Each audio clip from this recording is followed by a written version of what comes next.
Chapter one, the union legislature और union parliament. ठीक है, पार्लियामेंट जो होता है वो तीन चीज़ों से मिलकर बना होता है, एक लेजिस्लेचर, एक एग्जीक्यूटिव और एक जुडिशियरी। तो अभी बेसिकली इस चैप्टर में हम लोग लेजिस्लेचर के बारे में पढ़ेंगे, है ना।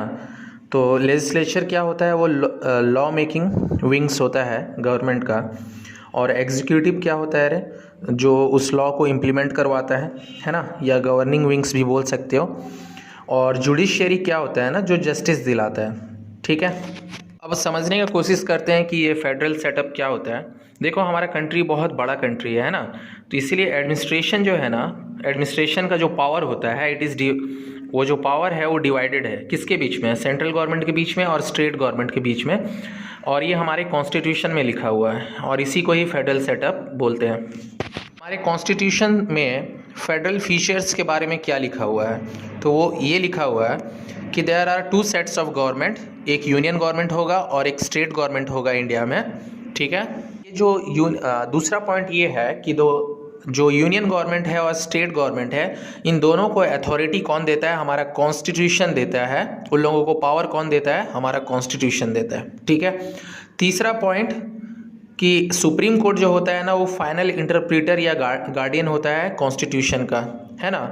और कोई भी गवर्नमेंट कभी भी कॉन्स्टिट्यूशन को बदलने का कोशिश खुद से नहीं कर सकता, है ना।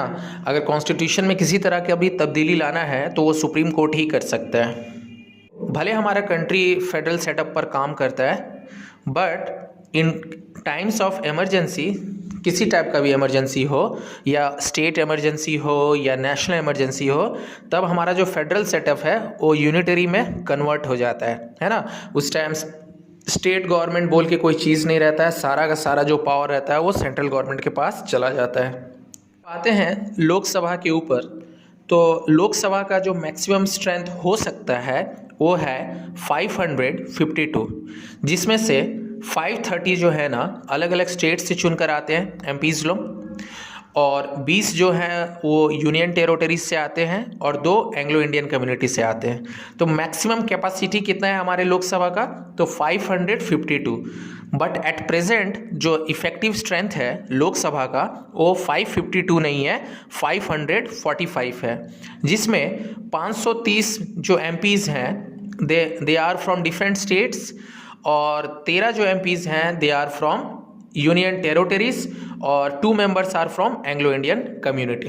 सीट्स जो हम लोग को पार्लियामेंट में मिलता है अलग अलग नेता लोगों को, किस बेसिस पर मिलता है, तो पॉपुलेशन की बेसिस पर मिलता है। जिस स्टेट का जितना ज़्यादा पॉपुलेशन होगा उसके उतने ज़्यादा एमपी जाकर पार्लियामेंट में दिल्ली में जाके बैठेंगे, समझ में आया। और इसीलिए कुछ कुछ स्टेट है हमारे, जैसे कि यूपी है, यहाँ पर लिखा हुआ है कि 80 सीट लोकसभा में वो अकेला एक स्टेट 80 एमपी भेजता है। और कुछ कुछ स्टेट ऐसे भी हैं जहाँ से एक एक एमपीज जाते हैं, जो कि बहुत छोटे छोटे स्टेट है, मिजोरम है, नागालैंड है, सिक्किम है, इसके सिर्फ एक ही एमपीज हैं जो लोकसभा में जाते हैं। स्टेट्स और यूनियन टेरिटरीज है ना, इनको ना डिवाइड किया जाता है कॉन्स्टिट्यूएंसीज में, और हर कॉन्स्टिट्यूएंसी से एक बंदा इलेक्ट करके पार्लियामेंट में एज एन एमपी भेजा जाता है। सोशली और एडुकेशनली बैकवर्ड क्लासेस हैं, जैसे कि शेड्यूल कास्ट, शेड्यूल ट्राइब, है ना, इन लोगों के लिए भी कुछ सीट्स रिजर्व्ड रहते हैं। जैसे कि शेड्यूल कास्ट के लिए 84 है और शेड्यूल ट्राइब के लिए 47 है। ये मेंबर इन लोग डायरेक्टली इन लोगों के लिए सीट रिजर्व रहता है, और इनको लोकसभा के लिए चांसेस है कि ये जो एंग्लो इंडियन कम्युनिटी, अच्छा एंग्लो इंडियन कम्युनिटी से कितने लोग जाते हैं, तो 2 मेंबर जाते हैं लोकसभा में। अब आते हैं कि ये जो लोकसभा का जो इलेक्शन होता है ना वो कैसे होता है, तो ये होता है थ्रू यूनिवर्सल एडल्ट फ्रेंचाइज। अब इसमें इसका क्या मतलब होता है, इसका मतलब ये होता है कि हमारे कंट्री में जितने भी लोग हैं जो 18 साल की उम्र से ऊपर हैं वो क्वालिफाई हैं कि वोट दे सकते हैं, है ना। ये हमारा यूनिवर्सल एडल्ट फ्रेंचाइज, और किसी तरह का डिस्क्रिमिनेशन उनके साथ नहीं किया जा सकता है कि वो किसी पर्टिकुलर कास्ट, क्रीड या कलर के हैं तो उन्हें वोट देने नहीं दिया जाएगा, या किसी तरह का जेंडर भी यहाँ पर नहीं आता है। मेल फीमेल जो भी हैं सबको ही वोट्स दे सकते हैं, है ना। और ये जो वोट दिया जाता है ना थ्रू सीक्रेट बैलेट दिया जाता है। आजकल तो ईवीएम मशीन आ गया जिसके थ्रू वोटिंग होता है। पहले क्या होता था ना कि पेपर में वोट दिया जाता था और वो डब्बे में ले जाके डाल देते थे, उसी को ही सीक्रेट बैलेट बोलते हैं, है ना। which means the voter can cast their votes secretly without any fear. सभा का मेंबर बनने के लिए क्या क्या क्वालिफिकेशंस चाहिए? तो first of all he should be a citizen of India and he should be at least 25 year of age and he should not be a proclaimed offender, है ना। तो वो कोई गुंडा उंडा नहीं होना चाहिए मेरे जैसा, नहीं तो वो क्या होगा, लोकसभा का ये नहीं बन सकता। क्वालिफिकेशन है ही should not hold any office of profit under the state और सेंट्रल गवर्नमेंट। यानी अगर कोई बंदा सरकारी नौकरी कर रहा है, चाहे वो स्टेट के अंडर में कर रहा हो, स्टेट गवर्नमेंट के अंदर में या सेंट्रल गवर्नमेंट के अंडर में, तो पहले तो उसको रिज़ाइन करना होगा, तब जाके वो लोकसभा का इलेक्शंस में खड़ा हो सकता है। And he should not be an insolvent, यानी उसके ऊपर ना किसी बैंक का कोई कर्जा वगैरह नहीं चाहिए रे, नहीं होना चाहिए, नहीं तो वो इलेक्शंस के लिए क्वालिफाई नहीं कर सकता। ऑलराइट, और हमेशा जब भी इस तरह का क्वेश्चंस पूछे ना तो सॉलिड पॉइंट दिया करो, है ना। ओके, वो अपने ऑफिस से डिस्क्वालीफाई कब हो जाएगा, यानी ये जो लोकसभा के मेंबर है डिस्क्वालीफाई कब होते हैं ना, if he holds any office of profit under the central और स्टेट गवर्नमेंट, है ना, और इसने बताया नहीं है और चुप से क्या किया, इलेक्शन लड़ लिया, उस केस में वो डिस्क्वालीफाई हो गया। And if he is of unsound mind, है ना, अगर पगलेट है तो उस केस में भी उसका मेंबरशिप क्या हो जाएगा रे, ये हो जाएगा, डिस्क्वालीफाई हो जाएगा। And if he has cease to be a citizen of India, मान लो कि वो उसका इंडिया का सिटीजनशिप छीन गया है किसी वजह से, तो भी वो क्या हो जाएगा, डिस्क्वालीफाई हो जाएगा।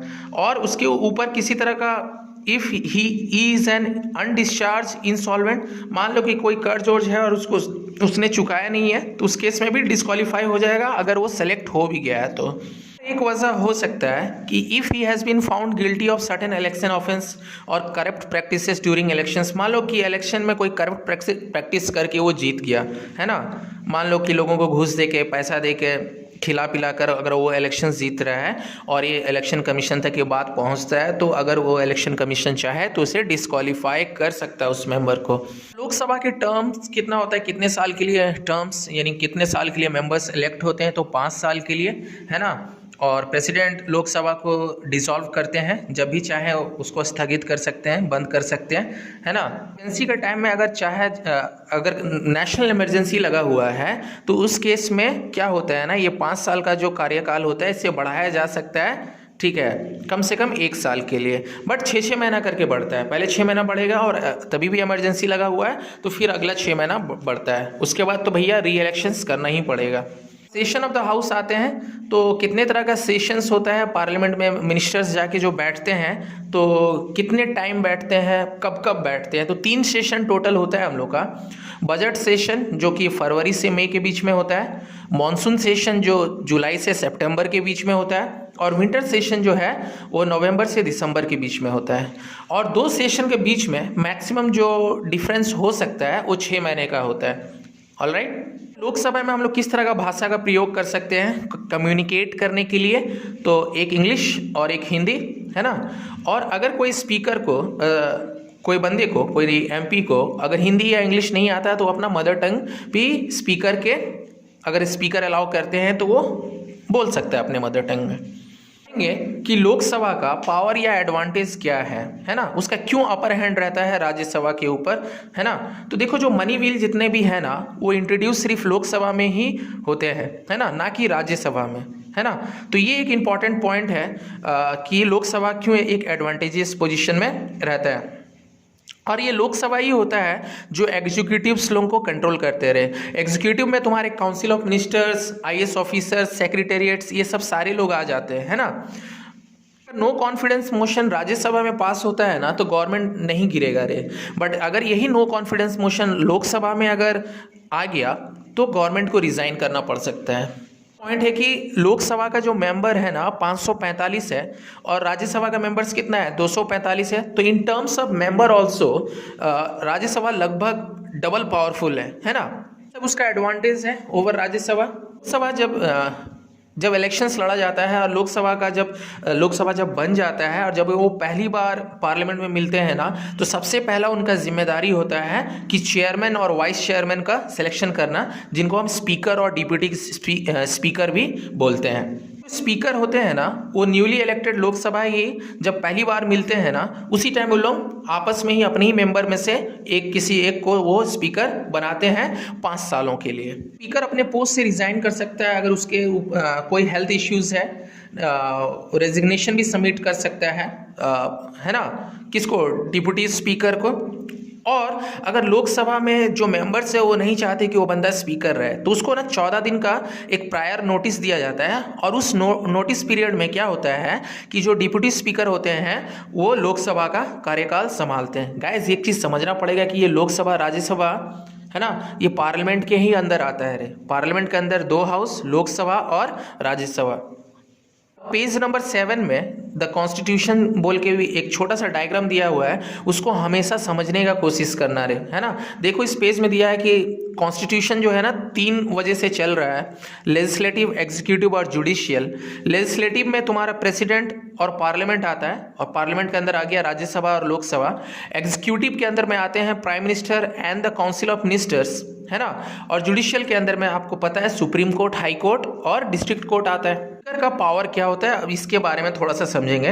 तो speaker presides over the meeting of the house. अब उसको चेयर मिला है कि मीटिंग्स में बैठने के लिए। And he a lots time for discussion and speeches, है ना, कितना कौन सा नेता कितना टाइम बोलेगा ये वही स्पीकर ही अलॉट करते हैं।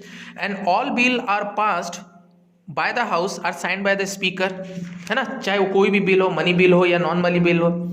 एंड ही एडमिट्स, यानी परमिट करते हैं वो इंपॉर्टेंट मोशंस, जैसे कि नो कॉन्फिडेंस मोशन हो गया, एडजॉर्नमेंट मोशन हो गया, बिना उनके परमिशन का वो लोकसभा में डिस्कस नहीं हो सकता।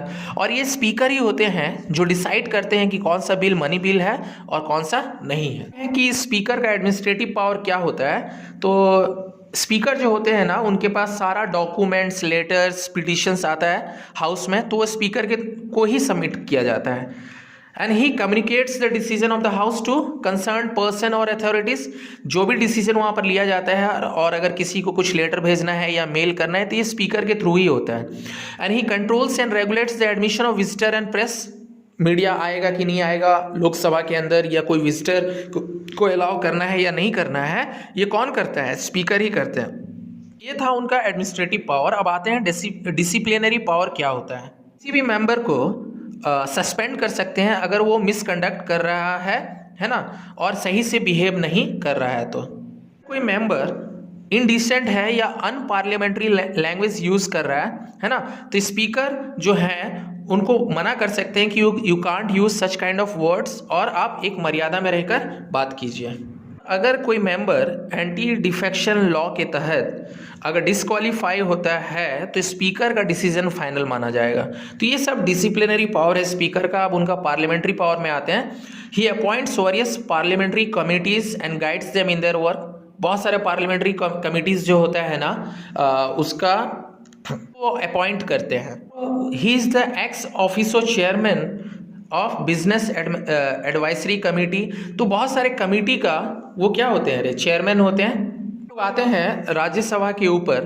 राज्यसभा को upper house of the parliament भी बोला जाता है। मैक्सिमम स्ट्रेंथ जो राज्यसभा का है वो 250 है, आउट ऑफ विच 238 मेंबर्स जो होते हैं they are elected by the states of the union, और 12 जो होते हैं ना उसको प्रेसिडेंट नॉमिनेट करते हैं, who are from different field like science, art, literature, ये सब। में लोकसभा का स्ट्रेंथ जो है, इफेक्टिव स्ट्रेंथ है वो 245 है, ना कि 250। 250 तो मैक्सिमम स्ट्रेंथ है ना।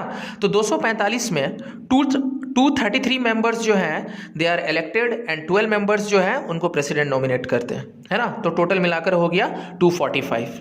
राज्यसभा के मेंबर्स होते हैं ना, they are elected by the elected member of the legislative assembly of different states, है ना। तो अलग अलग स्टेट्स के जितने भी ये एमएलएज होते हैं ना उन लोग ही इलेक्ट करते हैं राज्यसभा के मेंबर्स को in accordance with the system of proportional representation by means of a single transferable vote for a period of 6 year. इसको थोड़ा सा ऐसे ही याद कर लो, इंपॉर्टेंट है कि राज्यसभा के मेंबर्स को कैसे इलेक्ट किया जाता है। तो एमएलएज ही करते हैं फ्रॉम डिफरेंट स्टेट्स। राज्यसभा जो होता है ना वो परमानेंट हाउस होता है and it can not be dissolved. उसको हटाया नहीं जा सकता, क्योंकि लोकसभा का क्या होता है हर 5 साल में क्या होता है बंदे रिटायर करते हैं, बट राज्यसभा है ना ये परमानेंट हाउस है। तो इसे परमानेंट हाउस क्यों बोला जाता है, क्योंकि इसके 1/3 मेंबर जो होते हैं ना वो हर 2 साल में रिटायर होते हैं, है ना। और इनको और राज्यसभा को कभी भी कंप्लीटली डिसॉल्व नहीं किया जाता, जैसे लोकसभा को 5 साल के बाद डिसॉल्व किया जाता है। तो अब तुम बोलोगे कि सर 6 साल के लिए तो इन लोगों का भी टेन्योर होता है, बट 6 साल के लिए टेन्योर होता है, बट हर 2 साल में क्या होता है ना, हर 2 साल में किसी ना किसी का 6 साल पूरा हो जाता है, तो वो 1/3 मेंबर निकल जाते हैं और उनकी जगह नया मेंबर आ जाता है, क्योंकि उनके लिए बार बार इलेक्शंस नहीं होता अलग से। राज्यसभा के मेंबर्स बनने के लिए कम से कम एज चाहिए कितना, तो 30 ईयर्स, सिटीजन ऑफ इंडिया होना चाहिए, ही should not be a proclaimed offender, है ना, and he should not hold any office of profit under the government whether it is central और स्टेट गवर्नमेंट। क्वालिफिकेशन कब हो जाएगा, कब वो राज्यसभा का मेंबर नहीं कहलाएगा, he should not hold any office of profit under central और state government, he should not be of unsound mind, he should not be an undischarged insolvent, है ना, कोई ऐसा चीज़ नहीं होना चाहिए, मतलब इंसॉल्वेंट वही मैं बोल रहा हूँ कि अगर बैंकों का कुछ कर्ज है उसके ऊपर, तो वो फिर वो डिस्क्वालीफाई हो गया। वाइस प्रेसिडेंट जो होते हैं ना, वो x officer chairman of the Rajya Sabha होते हैं, and he is the presiding officer of the Rajya Sabha. देखो एक चीज़ समझना पड़ेगा कि वाइस प्रेसिडेंट को जो सैलरी मिलता है ना, वो वाइस प्रेसिडेंट का पोस्ट के लिए नहीं मिलता है, वो एक्स ऑफिसर चेयरमैन है राज्यसभा का, उसके वजह से मिलता है, ठीक है ना। तो जो हमारे वाइस प्रेसिडेंट है वो x officer chairman of the Rajya Sabha भी हैं, तो उनको उस पोस्ट के लिए मिलता है कि वो राज्यसभा का चेयरमैन है, ना कि वाइस प्रेसिडेंट के लिए। क्योंकि एक चीज़ समझना पड़ेगा कि वाइस प्रेसिडेंट का भी काम तभी आएगा जब प्रेसिडेंट छुट्टी पर होंगे, तो वाइस प्रेसिडेंट का उतना काम पड़ता नहीं है ना। तो इसीलिए वाइस प्रेसिडेंट को सैलरी तो मिलना चाहिए, तो इसीलिए इनको 2 पोस्ट दिया गया है, एक वो x officer chairman of the Rajya Sabha भी है ना, और उन्हीं का उनको सैलरी मिलता है। राज्यसभा का क्या एडवांटेज है, ये सब थोड़ा सा ख्याल रखना, क्योंकि अक्सर हम लोग ये भूल जाते हैं कि लोकसभा या राज्यसभा का क्या एडवांटेज है ना। तो राज्यसभा के जो मेंबर है ना, many great scientist, artist, literary person, scholars, है ना, who feel shy to contest in elections, ये लोग शर्माते हैं कि इलेक्शन नहीं लड़ना चाहते, उनको भी प्रेसिडेंट नॉमिनेट कर देता है राज्यसभा के लिए, क्योंकि प्रेसिडेंट के हाथ में है ना कि 12 मेंबर्स को नॉमिनेट कर सकते हैं। तो यानी कहने का मतलब कि इनको कोई इलेक्शंस लड़ना नहीं पड़ता इनके कुछ मेंबर्स लोगों को, तो अच्छा ही है ना यार, है ना। लोकसभा के मेंबर्स लोगों को तो बहुत मेहनत करना पड़ता है, तो ये इनका एडवांटेज है ना, कि वो अगर अपने फील्ड में भी अच्छा किए और अगर प्रेसिडेंट को लगता है कि उनको राज्यसभा का मेंबर्स बना देना चाहिए तो वो बन जाते हैं। जब इमरजेंसी का टाइम होता है ना, और अगर मान लो कि लोकसभा क्या हुआ है, डिसॉल्व स्टेट में है ना, तो उस टाइम पूरा कंट्री का जो भाग दौड़ है वो राज्यसभा संभालता है, it takes the responsibility of the union legislature, ठीक है। अगर ऑल इंडिया सर्विसेज के बारे में कुछ डिसाइड करना है, तो Rajya Sabha can also decide by 2/3 majority to set up a new all India services, ठीक है। ऑल इंडिया सर्विसेज में हो सकता है IPS IAS ये सब होते होंगे, ऑलराइट। हम लोग पढ़ेंगे कि privileges of the member of the parliament. देखिए एक चीज़ हमको समझना होगा, चाहे वो राज्यसभा हो या लोकसभा हो, दोनों ही MPs हैं, दोनों ही मेंबर ऑफ द पार्लियामेंट है, क्योंकि पार्लियामेंट के अंदर लोकसभा और राज्यसभा दोनों आता है। तो उनको क्या प्रिविलेजेस, क्या और एक्स्ट्रा चीज़ दिया जाता है, तो उनको फ्रीडम ऑफ स्पीच है रे। फ्रीडम ऑफ स्पीच का मतलब है कि वो अपना व्यूज़ रख सकते हैं, चाहे पार्लियामेंट के अंदर या पार्लियामेंट के बाहर। इवन वो अपना व्यूज़ को प्रेस में छपवा सकते हैं, प्रेस को इंटरव्यू दे सकते हैं। ये आज़ादी हमारे कॉन्स्टिट्यूशन हमारे मेंबर ऑफ पार्लियामेंट्स को देता है। और मेंबर ऑफ पार्लियामेंट्स को फ्रीडम ऑफ मूवमेंट भी दिया गया है। इवन जब सेशन चलते रहता है ना, और अगर कोई मेंबर ऑफ पार्लियामेंट्स वहाँ से उठ के कहीं और जाना चाहता है, फिर वापस आना चाहता है, तो ही कैन डू डैट। तो ये सब फ्रीडम या प्रिविलेजेस उन लोगों को दिया गया है। कि ये पार्लियामेंट्री प्रोसीजर क्या होता है, तो पहले में आते हैं ओथ का मतलब कसम खाना। तो जब भी आफ्टर द जनरल इलेक्शंस खत्म होते हैं ना, तो जो भी बंदा इलेक्ट होके आता है तो उसको कसम दिलाया जाता है ना, और वो कि वो अपना काम अच्छा से करेंगे और वही सब चीज़, तो वही ओथ है हम लोग का, है ना। It is only after taking the oath that a member can take part in the proceeding of the house. एक बार जब वो कसम खा लिया तभी जाके वो हाउस का क्या कर सकता है, कार्यकाल संभाल सकता है। अब ये कोरम क्या होता है, तो देखो कोरम का मतलब होता है कि मिनिमम नंबर ऑफ मेंबर्स जो कि प्रेजेंट होना चाहिए इन बोथ द हाउसेस, चाहे वो लोकसभा हो या राज्यसभा हो, कम से कम 1/10 member out of total members present होना चाहिए। तो लोकसभा में टोटल मेंबर्स कितने हैं 545, 1/10 कितना हुआ अप्रॉक्सीमेटली 55। राज्यसभा में टोटल मेंबर्स कितने हैं 245, 10% कितना हुआ अप्रॉक्सीमेटली 25 मेंबर। अगर 55 लोकसभा में रहेंगे और 25 राज्यसभा में रहेंगे तभी जाके हाउस में मीटिंग्स वगैरह होगा, नहीं तो सेशन को स्थगित कर दिया जाएगा। क्वेश्चन आवर्स क्या होता है, और ये हम लोग पार्लियामेंट्री प्रोसीजर के बारे में बात कर रहे हैं कि पार्लियामेंट में काम कैसे होता है ना। तो क्वेश्चन आवर्स में होता है ना कि जितने भी मेंबर्स होते हैं ना, they can ask questions to the government, है ना, on matters of public interest, है ना। तो गवर्नमेंट ऑब्लाइज्ड होता है ऑपोजिशन पार्टी को ये कि वो जो भी सवाल पूछ रहे हैं उनसे उनको जवाब देना ही पड़ेगा, ठीक है। अब आते हैं कि 0 आवर्स क्या होता है। The time immediately following the question hour is known as the 0 hour, और ये कितना बजे स्टार्ट होता है, 12 o'clock में, है ना। और यहाँ पर डिस्कस क्या किया जाता है, member can raise issues of importance and ask question. कोई भी ऐसा इंपॉर्टेंट मुद्दा है तो उसको उठाकर मेंबर्स जो होंगे पार्लियामेंट में, चाहे वो ऑपोजिशन हो या रूलिंग पार्टी हो या कोई निर्दलीय हो, है ना, वो क्वेश्चन पूछ सकते हैं गवर्नमेंट से, है ना। ओके, वही 0 आवर है हम लोग का। आते हैं कि ये प्रेसिडेंट एड्रेस क्या होता है। तो प्रेसिडेंट जो है ना, वो अगर दोनों हाउस का एक साथ मीटिंग करवाना है तो उसके जॉइंट सीटिंग में वो आके बैठते हैं। और ये खास करके कब होता है, 2 टाइम में होता है। एक जनरल इलेक्शंस के बाद, इलेक्शंस हो गया, है ना, अब लोकसभा बन गया तो लोकसभा राज्यसभा को एक साथ वो जॉइंट मीटिंग करते हैं उन लोगों के साथ। और दूसरा टाइम जब ना बजट डिस्कस होते रहता है, बजट सेशन, जब कंट्री का बजट डिसाइड होते रहता है और पार्लियामेंट में उसका बात चलते रहता है। और बजट सेशन हम लोग का पहला सेशन भी है, उसके बाद मानसून आता है और उसके बाद शायद वो विंटर सेशन की क्या आता है ना। कि ये मोशंस क्या होता है रे, whenever a matter of urgent public interest is sought to be discussed in the house, it is called a motion. कोई भी ऐसा मुद्दा जो पीपल्स लोगों के लिए इंपॉर्टेंट है, क्योंकि नेता हम ही लोगों को रिप्रेजेंट कर रहे हैं पार्लियामेंट में, है ना, तो जब उसके बारे में किसी तरह का डिस्कशन होगा पार्लियामेंट के अंदर तो उसी को ही मोशन बोलते हैं, है ना। तो यहाँ पर कुछ इंपॉर्टेंट मोशंस हैं, उसके बारे में देख लेते हैं। तो मोशन ऑफ थैंक्स क्या होता है, first session of every new parliament में ये मोशन ऑफ थैंक्स होता है। और ये जो मोशन होता है ना, एक तरह से president is moved in the house, debated and approved, है ना। तो ये प्रेसिडेंट के सामने ही होता है और किसी भी मुद्दे पर डिबेट होता है और अप्रूव होता है, और इसी को ही मोशन ऑफ थैंक्स बोलते हैं, है ना। पर जो हम लोग के सिलेबस में है, एक एडजॉर्नमेंट मोशन है और एक नो कॉन्फिडेंस मोशन है। थोड़ा सा इसको समझने की कोशिश करते हैं। तो एडजॉर्नमेंट मोशन होता है कि देखो हमारे पार्लियामेंट में जो भी नेता लोग जो भी डिस्कस करते हैं ना, it is very much programmed well in advance, है ना। बट मान लो कि कोई इमेंस पब्लिक इंपॉर्टेंस का मुद्दा क्रॉप अप हो गया या आ गया, तो उन लोग क्या करते हैं ना, उन चीज़ों को साइड करते हैं जो उन लोग का रूटीन प्लानिंग में था, और वो लोग डिमांड करते हैं एडजॉर्नमेंट का, है ना, ताकि वो डिस्कस कर सके उन मैटर के ऊपर इमीडिएटली जो अभी करेंटली ज़्यादा इंपॉर्टेंट है, और उसके लिए एडजॉर्नमेंट मोशन वो लोग पास करते हैं। अब आते हैं नो कॉन्फिडेंस मोशन क्या होता है, कि अगर हम लोग को मालूम है कि हम लोग का जो सेटअप है वो पार्लियामेंट्री सेटअप है ना, और अगर काउंसिल ऑफ मिनिस्टर्स तब तक ही वर्क कर सकते हैं हमारे लेजिस्लेचर में जब तक उनके ऊपर वहाँ पर जो पार्लियामेंट में नेता लोग बैठे हैं, चाहे वो अपोजिशन में है चाहे कोई, है ना, जब तक वो उनका कॉन्फिडेंस लेके चल रहे हैं, है ना। अगर वो किसी वजह से उनको रूलिंग पार्टी से कोई सवाल पूछा जाता है और वो सही से जवाब नहीं दे पा रहे हैं, यानी उनके ऊपर अब अपोजिशन का कोई कॉन्फिडेंस नहीं है, तो एक मेजोरिटी वोट पास होता है और गवर्नमेंट का सर्वाइवल पर फिर दिक्कत आ जाता है। वही नो कॉन्फिडेंस मोशन है, यानी करंट गवर्नमेंट के ऊपर और विश्वास नहीं रहता है किसी का। हम लोग power and functions of the parliament, और guys we have to understand, और यहाँ पर 5 पावर दिया हुआ है, एक एक करके मैं डिस्कस करूंगा। और पार्लियामेंट में फिर से मैं बोल रहा हूँ कि ये दोनों आ जाएंगे, लोकसभा भी आ जाएगा और राज्यसभा भी आ जाएगा। तो देखो लेजिस्लेटिव पावर में जो सेंट्रल गवर्नमेंट होता है ना, सेंट्रल गवर्नमेंट में यूनियन लिस्ट में कितने सब्जेक्ट होते हैं, तो 100 सब्जेक्ट्स होते हैं, है ना।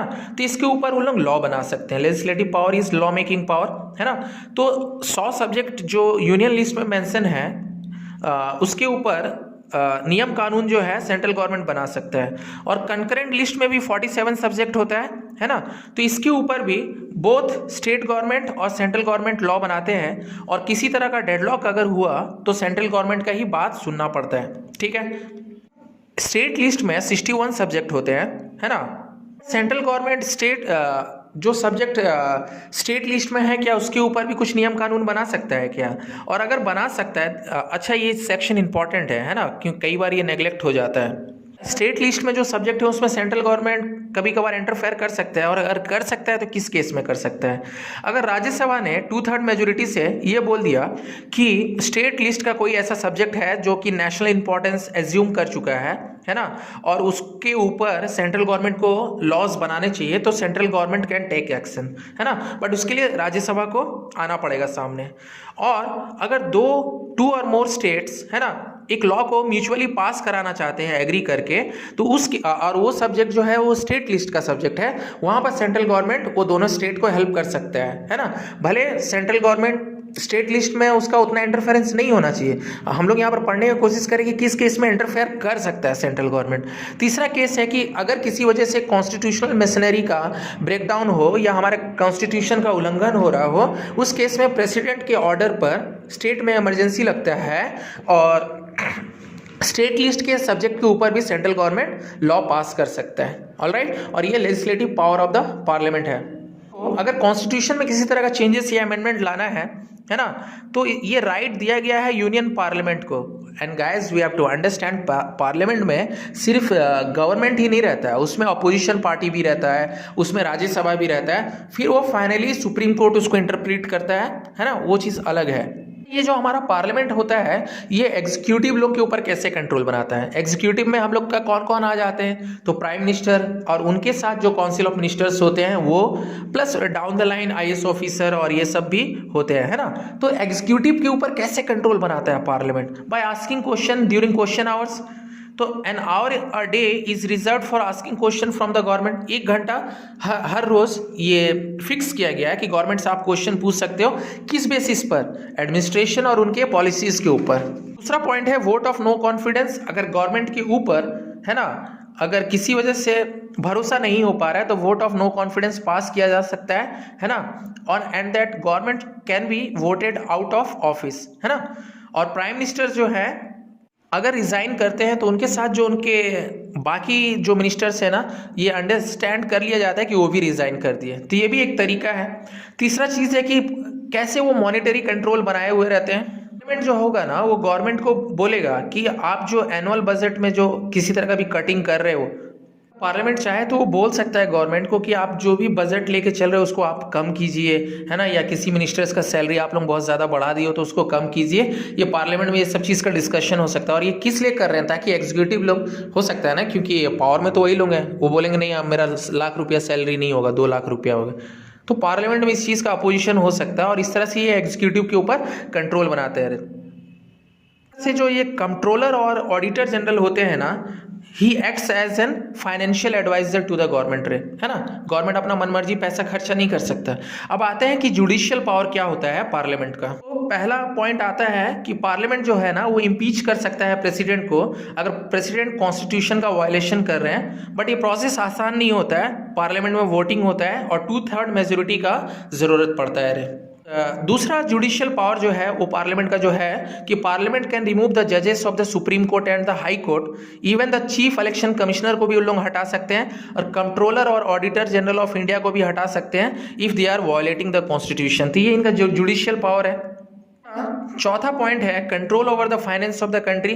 पार्लियामेंट कैसे कंट्रोल करता है फाइनेंस ऑफ द कंट्री के ऊपर, है ना, उसके लिहाज से उन लोगों के हाथ में क्या पावर रहता है। The union parliament is the custodian of the national purse, neither a pie can be spent nor a paisa can be collected as tax, है ना, prior approval of the parliament, है ना एक पैसा गवर्नमेंट खर्च कर सकता है, ना एक पैसा government as a tax collect कर सकता है। उसको परमिशन पार्लियामेंट में लेना पड़ेगा, किसी भी बात का डिस्कशन पार्लियामेंट में रखना पड़ेगा, ये नहीं कि मन में जो आ रहा है वो कर रहे हैं। एनुअल बजट के लिहाज से the parliament is empowered to vote a cut in the budget और रिजेक्ट एज ए होल। यानी अगर गवर्नमेंट कोई बजट लेके आता है ना, कि हमको इस जगह में इतना पैसा खर्चा करना है, तो यूनियन पार्लियामेंट में वो चीज़ का डिस्कशन हो सकता है और उस बजट में कट हो सकता है या उसको रिजेक्ट भी कर सकता है कौन, हमारा पार्लियामेंट। और एक कॉन्सोलिडेटेड फंड ऑफ इंडिया जो होता है, अगर गवर्नमेंट वहाँ से कुछ पैसा भी लेता है कि उसको यूज़ कर सके अलग अलग जगह पर, तो पार्लियामेंट को ये राइट है कि वो डिबेट कर सकता है कि आप कितना पैसा ले रहे हो, क्या ले रहे हो, क्या नहीं ले रहे हो, ठीक है। ये पार्लियामेंट का ही ये होता है, प्रिविलेज होता है या उनको दिया जाता है डिसाइड करने के लिए कि कितना सैलरी और अलाउंसेस होगा मिनिस्टर्स लोगों का, चीफ जस्टिस एंड जजेस ऑफ सुप्रीम कोर्ट और हाई कोर्ट। तो एक तरह से इस तरह से पार्लियामेंट जो है ना फाइनेंस को कंट्रोल करता है। ठीक है, हम लोग पढ़ेंगे कि डिफरेंस क्या है लोकसभा और राज्यसभा में, है ना। तो देखो, लोकसभा ओब्वियसली ज़्यादा पावरफुल है, क्योंकि लोकसभा के जो मेंबर्स हैं ना, they are directly elected by the people of India, but जो राज्यसभा के जो मेंबर्स हैं, है ना, they are also elected from different states and union territories, but indirect elections होता है उन लोगों का, है ना। और उनको इलेक्ट कौन करता है रे? वो स्टेट लेजिस्लेटिव असेंबली के मेंबर्स, है ना। और जो राज्यसभा के मेंबर्स जो होते हैं ना, they never have to go to the people, और इसीलिए उनका पावर जो होता है ना लोकसभा के मुकाबले, है ना, कम होता है। किसका? राज्यसभा का। ऑर्डिनरी बिल के ऊपर किसी तरह का सिचुएशन अराइज होता है, एक ऑर्डिनरी बिल अगर पार्लियामेंट में आता है ना, और किसी तरह का डेडलॉक हो जाता है लोकसभा और राज्यसभा के बीच में, तो एक जॉइंट सेशन रखते हैं प्रेसिडेंट, और सिंस लोकसभा के पास मेंबरशिप ज़्यादा है तो लोकसभा जीत जाता है। तो ना ही ऑर्डिनरी बिल में कुछ नियम कानून वो प्रॉपर बना पाते हैं, कौन? राज्यसभा। और मनी बिल में तो ऐसे ही नहीं है, उनका कुछ से ही नहीं है। मनी बिल में ना, it can only originate in the Lok Sabha, और Rajya Sabha has no power whatsoever to make a change in it, है ना। एट द मोस्ट लोकसभा क्या कर सकते हैं, राज्यसभा क्या कर सकता है ना, कि उस मनी बिल को अपने पास 14 डे तक रख सकता है। बट अगर 14 डे के बाद अगर उसका मन नहीं भी है उस मनी बिल के ऊपर साइन करने का, तभी भी ये हमारे कॉन्स्टिट्यूशन में लिखा हुआ है कि that bill will be suppose to be passed, है ना, और वो प्रेसिडेंट सिग्नेचर के लिए फिर वो बिल चला जाता है। में इन लोगों का एक तरह से बोल सकते हो कि जीरो पावर है राज्यसभा का। ये एग्जीक्यूटिव के ऊपर भी जो कंट्रोल का बात होता है, राज्यसभा एग्जीक्यूटिव के ऊपर उतना कंट्रोल नहीं बना सकते जितना लोकसभा बनाता है ना। एग्जीक्यूटिव का मतलब क्या होता है? वही जो गवर्नमेंट चला रहे होते हैं, रूलिंग पार्टी और उसके लोग। तो देखो, सवाल तो लोकसभा और राज्यसभा दोनों पूछ सकता है रूलिंग पार्टी से, है ना, बट राज्यसभा के सवाल से गवर्नमेंट रिजाइन नहीं कर सकता। बट अगर लोकसभा सवाल करता है ना, ऑपोजिशंस और ये, और अगर रूलिंग पार्टी सही से जवाब नहीं दे पा रहा है तो गवर्नमेंट हैज़ टू क्विट। और इम्पीचमेंट में पार्लियामेंट का दोनों हाउस का इक्वल पावर है। इम्पीचमेंट हमारे कंट्री में किनका किनका होता है? तो एक प्रेसिडेंट का हो सकता है और दूसरा chief justice of supreme court और हाई कोर्ट, है ना। तो both the houses have equal power in this matter. President और वाइस प्रेसिडेंट का जो इलेक्शंस होता है ना, दोनों को इक्वल महत्व दिया जाता है, लोकसभा के मेंबर्स को भी और राज्यसभा के मेंबर्स को भी। बट सिंस लोकसभा का मेंबरशिप ज़्यादा है तो लोकसभा, है ना, उसका स्ट्रेंथ ज़्यादा होता है प्रेसिडेंट और वाइस प्रेसिडेंट चुनने में। राज्यसभा को और एक स्पेशल पावर दिया गया है कि उस यहाँ पर उसका पावर उसको शेयर नहीं करना पड़ता है। It is only the Rajya Sabha which can declare that a particular subject in the state list has assume national importance and it should be included in the union list. ये पावर किसको नहीं दिया गया है? लोकसभा को नहीं दिया गया है ना। तो ये एक एक्स्ट्रा पावर है ना राज्यसभा का। ये एडवांटेज इसीलिए याद रखना है, मैं ऑलरेडी बता चुका हूँ, उस चीज़ का ख्याल रखना है तुम लोग को। मान लो कि किसी तरह का नेशनल इमरजेंसी हो गया फॉरेन एग्रेशन की वजह से, और उस टाइम लोकसभा हम लोग का डिसॉल्व है, कोई नहीं है, और सिविल वॉर जैसा सिचुएशन है ना। अब सिंस लोकसभा पावर में नहीं है तो Rajya Sabha can shoulder the responsibility of the union legislature and the country. Special power of the Rajya Sabha मैं ऑलरेडी एडवांटेज में डिस्कस कर चुका हूँ, तो वो चीज़ को थोड़ा सा देख लेना। स्पेशल पावर बोलो या एडवांटेज, वो देख लेना वो थोड़ा सा। स्पेशल पावर क्या होता है लोकसभा का? तो वही लोकसभा का जो एडवांटेज हम लोगों ने पढ़े ना, वही सब यहाँ पर भी डिस्कस होगा। देखो कि नो कॉन्फिडेंस अगर लोकसभा में पास होता है ना किसी भी गवर्नमेंट के खिलाफ, तो गवर्नमेंट को रिजाइन करना पड़ सकता है ना। दस Lok Sabha exercises direct control over the union executive, but Rajya Sabha का इसमें कोई भी से नहीं है ना। राज्यसभा अगर को कॉन्फिडेंस नहीं भी है गवर्नमेंट के ऊपर तो गवर्नमेंट डिसॉल्व नहीं होगा। मनी बिल जो है it can only be introduced in the Lok Sabha, not in the Rajya Sabha. Maximum क्या हो सकता है, राज्यसभा उस डॉक्यूमेंट्स को 14 दिन तक अटका के रख सकते हैं, और वो 14 दिन के बाद ऐसे सपोज किया जाता है कि वो बिल ऑटोमेटिकली पास्ड हो गया और उस प्रेसिडेंट के सिग्नेचर के लिए चला जाता है।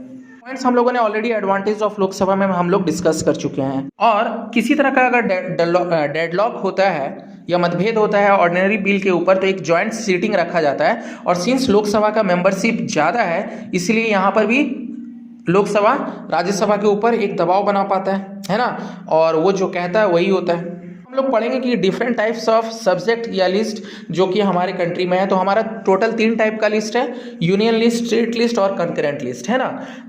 तो यूनियन लिस्ट में 100 सब्जेक्ट्स आते हैं रे, और उन कुछ सब्जेक्ट्स का मैं एग्जांपल दे देता हूँ, जैसे कि डिफेंस हो गया, करेंसी हो गया, रेलवे हो गया, है ना, बैंकिंग हो गया, और फॉरेन अफेयर्स हो गया, ये सब यूनियन लिस्ट में आता है। इसी तरह से 100 सब्जेक्ट और हैं जिस पर किसी तरह का रूल्स और रेगुलेशंस है ना, वो सिर्फ सेंट्रल गवर्नमेंट बना सकता है। स्टेट लिस्ट में आता है हमारा पुलिस आ गया, हॉस्पिटल आ गया, रोड आ गया, एग्रीकल्चर आ गया, तो ये सब स्टेट गवर्नमेंट देखता है हम लोग का। और स्टेट लिस्ट में कितने सब्जेक्ट हैं, तो 61 है ना। और कंकरेंट लिस्ट में यूनियन गवर्नमेंट और स्टेट गवर्नमेंट दोनों ही अपना नियम कानून बना सकते हैं, लॉज बना सकते हैं। और कंकरेंट लिस्ट में कौन कौन से सब्जेक्ट आते हैं, तो फॉरेस्ट हो गया, एजुकेशन हो गया, इलेक्ट्रिसिटी हो गया, लेबर वेलफेयर हो गया। और कंकरेंट लिस्ट में टोटल कितने सब्जेक्ट हैं, तो 47। अब हम लोग समझने की कोशिश करेंगे कि एंटी डिफेक्शन लॉ क्या होता है। तो हमारे कॉन्स्टिट्यूशन का जो 10th शेड्यूल है उसमें लिखा गया है कि कैसे डिस्क्वालिफिकेशन हो सकता है किसी भी मेंबर या किसी भी पार्टी का। तो उसके बारे में थोड़ा सा समझने की कोशिश करते हैं। अगर एक इलेक्टेड मेंबर है, एन इलेक्टेड मेंबर्स यानी एक, चाहे किसका, पार्लियामेंट का या स्टेट लेजिस्लेचर का, who has been elected from a political party, यानी वो किसी पॉलिटिकल पार्टी के अंदर में रह के इलेक्शंस लड़ा है ना, उस पार्टी के साथ रह के इलेक्शन लड़के वो इलेक्शंस जीत जाता है ना, तो उसका डिस्क्वालिफिकेशन हो सकता है अगर वो अपना मेंबरशिप है ना किसी और को दे दे। यानी अब इलेक्शंस जीत गए बीजेपी के नाम पर, अब पार्लियामेंट में बैठे हुए हो और समर्थन कांग्रेस का कर रहे हो या आम आदमी पार्टी का कर रहे हो, तो उस केस में उसका मेंबरशिप कैंसिल हो जाएगा। यानी इंडिविजुअली, यानी आप जिस पार्टी से इलेक्शन लड़े हो आपको उसी पार्टी को सपोर्ट करना होगा। एन इंडिपेंडेंट मेंबर, यहाँ पर एक मेंबर का बात हो रहा है कि अगर वो मेंबर ऑफ द पार्लियामेंट है या स्टेट लेजिस्लेचर है, वो डिस्क्वालीफाई हो जाएगा अगर वो ज्वाइन करता है कोई भी political party after his elections. क्योंकि इलेक्शन के बाद आप डिसाइड नहीं कर सकते कि आप कौन सा पार्टी में रहोगे। आप कांग्रेस के साथ अगर इलेक्शंस लड़े हो और आपका मन हो रहा है कि नहीं यार कांग्रेस में नहीं, बीजेपी में चले जाते, तो ऐसा नहीं हो सकता, तो आप डिस्क्वालीफाई हो जाएगा। वही एंटी डिफेक्शंस लॉ है। तो आपको इलेक्शंस लड़ने से पहले सोचना चाहिए था कि आपका कौन सा पार्टी होगा। अगर एक टोटल पार्टी, तीसरे पॉइंट पर आते हैं, उस टाइम पर डिस्क्वालिफिकेशन नहीं होता है। अगर कोई एक छोटा सा पार्टी है जिसने 10 सीट जीता है पार्लियामेंट में, अगर वो एज ए होल अपना समर्थन देना चाहता है किसी पार्टी को कोलिशन गवर्नमेंट बनाने के लिए, चाहे वो बीजेपी को, कांग्रेस को, तो एज ए होल वो पार्टी दे सकता है ना। बट कोई एक मेंबर अपना पार्टी बदल नहीं सकता है ना। तो अगर मान लो कि एक छोटा सा मेरा एक पार्टी था है ना, हम लोगों ने 10 सीट जीता पार्लियामेंट में, तो अगर हम चाहें तो हम एज ए होल बीजेपी को समर्थन दे सकते हैं, कांग्रेस को समर्थन दे सकते हैं, बट कोई एक मेंबर नहीं कर सकता ये सब चीज़ों का। इसी को ही एंटी डिफेक्शंस लॉ बोलते हैं। स्पीकर हो या डिप्टी स्पीकर हो, ये तो लोकसभा के इलेक्शंस के बाद अपने ही मेंबर्स ही लोग चुनते हैं। तो अगर उनका कनेक्शंस किसी पॉलिटिकल पार्टी से हो तो इस बात से उनका डिस्क्वालिफिकेशन नहीं होगा, है ना। हो सकता है ना कि बीजेपी का कोई मेंबर हो वही स्पीकर बन गया हो, है ना, तो वो अगर कभी ऐसा लगे कि वो अपने पार्टी को सपोर्ट कर रहा है तो उस केस में उसका डिस्क्वालिफिकेशन नहीं होगा, है ना। क्योंकि अब वो पार्टी का मेजोरिटी से ही वो डिसाइड होगा वहाँ पर वो स्पीकर के पोस्ट में बैठा है। तो यहाँ पर समझना है कि कब कोई एक बंदा डिस्क्वालीफाई हो रहा है और कब वो डिस्क्वालीफाई नहीं हो रहा है, वही एंटी डिफेक्शंस लॉ है। Procedure for the amendment of the constitution. तो देखो हमारा इंडियन कॉन्स्टिट्यूशन जो है ना ही बहुत ही रिजिड है, ना ही इतना फ्लेक्सिबल है। यानी रिजिड इतना भी नहीं है कि उसमें किसी तरह का चेंजेस लाया नहीं जा सकता, और फ्लेक्सिबल इतना भी नहीं है उसको जब मन कर रहा है उसमें चेंजेस ला दे, है ना। तो इसीलिए हमारा कॉन्स्टिट्यूशन जो है ना ही रिजिड है और ना ही इतना फ्लेक्सिबल है। और किसी तरह का अगर कॉन्स्टिट्यूशनल अमेंडमेंट लाना है तो पार्लियामेंट में इसका डिस्कशन होता है बोथ द हाउसेस में, और वोट कितने चाहिए रे, 2/3। अगर 2/3 मेंबर एग्री करते हैं, है ना, इसके बाद भी कम से कम हमारे जितने भी स्टेट्स हैं 1/2 ऑफ द स्टेट इस बात पर एग्री होना चाहिए, है ना, तब किसी भी एक मुद्दे पर तब जाके कॉन्स्टिट्यूशन में अमेंडमेंट लाया जा सकता है प्रेसिडेंट के सिग्नेचर के बाद, है ना। तो आपको बोथ द हाउसेस का 2/3 मेजोरिटी चाहिए। उसके बाद हम लोग का जितना स्टेट है उसमें से कम आधा स्टेट तुम्हारे साथ खड़ा होना चाहिए, है ना, स्टेट लेजिस्लेचर के मेंबर्स जो हैं, तब जाके कॉन्स्टिट्यूशन में किसी तरह का अमेंडमेंट जो है वो आएगा। ऑलराइट, वही चीज़ है फिर से यहाँ पर बुक में रिपीट किया गया है अमेंडमेंट तभी आ सकता है जब हाउस में टोटल मेंबरशिप का मेजोरिटी इस बात के लिए हाँ करे और वो कम से कम 2/3 होना चाहिए, तब जाके प्रेसिडेंट का एसेंट के लिए भेजा जाता है। अच्छा, कॉन्स्टिट्यूशनल अमेंडमेंट में कौन कौन सा केसेस आते हैं? अगर कोई केस फंडामेंटल राइट से रिलेटेड है, डायरेक्टिव प्रिंसिपल से रिलेटेड है, सिटीजनशिप से रिलेटेड है, अभी चल रहा है सीएए, है ना, तो ये जो अमेंडमेंट है कॉन्स्टिट्यूशनल अमेंडमेंट है, ये जो चल रहा है अभी, जो लफड़ा चल रहा है अपना कंट्री में, है ना। And it must be remembered that ना भी कॉन्स्टिट्यूशनल अमेंडमेंट है ना, ये सिर्फ यूनियन पार्लियामेंट में ही ओरिजिनेट हो सकता है या इनिशिएट किया जा सकता है, ना कि स्टेट लेजिस्लेचर में। ओके।